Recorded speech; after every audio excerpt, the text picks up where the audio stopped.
একটা হাসি, একটা ভুল বোঝাবুঝি, একটা অভিযোগ, আর তারপর একটা মৃত্যু।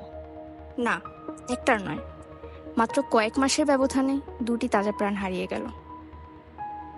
দুইটি শিক্ষা প্রতিষ্ঠান, দুইটি নির্মম ঘটনা, কিন্তু নাম একটাই, মব জাস্টিস।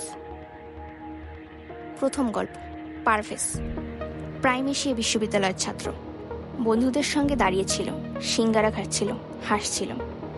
কিছু নারী শিক্ষার্থী ভেবেছিল ওদের নিয়েই হাসছে। খবর গেল বাইরে, কিছু ছেলে এলো, তর্ক, ঝগড়া।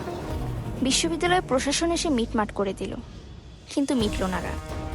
ফের এলো তারা, আর ছুরি দিয়ে খুন করলো পারভেজকে। হৃৎপিণ্ডের উপর 1 ইঞ্চির আঘাত। সেই হাসিটাই তার মৃত্যুর কারণ হয়ে দাঁড়ালো।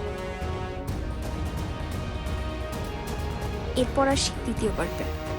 18 সেপ্টেম্বর 2024, ঢাকা বিশ্ববিদ্যালয়ের ফজলুল হক মুসলিম হল। মোবাইল চুরির অভিযোগে একজন মানসিকভাবে বিপর্যস্ত মানুষকে আটক করে কিছু শিক্ষার্থী। নাম তোফাজ্জল হোসেন। মা বাবা, বড় ভাই সবাই মারা গেছে। মানসিক ভারসাম্য হারিয়ে ঘোরাঘুরি করতেন ক্যাম্পাস। কিন্তু সেদিন তাকে ধরে হলের ভেতরে স্ট্যাম্প দিয়ে পেটানো হয়। খাওয়ানো হলো, আবার মারধর।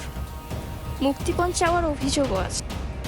প্রক্টোরিয়াল টিম আসলেও ছাত্ররা তোফাজ্জেলকে পুলিশের হাতে তুলে দিতে অস্বীকৃতি জানায়।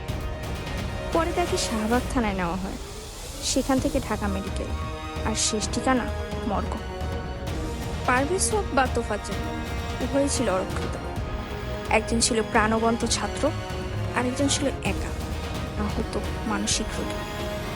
তবুও কেউ বাঁচল না, কারণ তাদের বিচার করার অধিকার নিয়েছিল কিছু সহপাঠী, কিছু ছাত্র, যারা বিচারক সেজেছিল রাগে, গোজামিল তথ্য ও হিংস্র ইগোতে।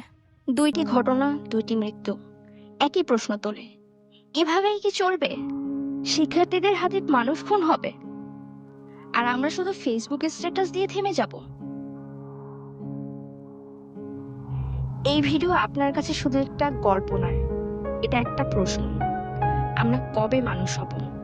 কবে শুনবো, বুঝবো, সহানুভূতির চোখে দেখব? আজ আওয়াজ তুলুন, পারভেজের জন্য, তোফাজ্জলের জন্য। ফোকাস বইয়ে আমরা শুধু বলি না, আমরা প্রশ্ন করি। আপনি কি করবেন?